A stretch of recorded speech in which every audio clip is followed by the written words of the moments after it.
ఇవి 1500. ఎన్ని పీసులు ఉంటాయన్న ఇందులో? 140 ఉంటాయన్న ఇందులో. ఇది ప్లమ్స్ అంటారు అన్న ఇవి. ఇది 1250. ఇది 5 kg ఉంటుంది. ఇది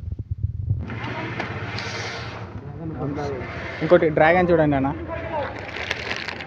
డ్రాగన్ ఫ్రెష్ డ్రాగన్ ఉందన్న 1400.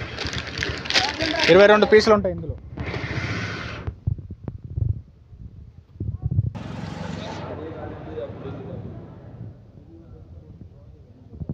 ఇవి యాపిల్స్ అన్న రండి బొట్టేసి. ఇది కావాలి.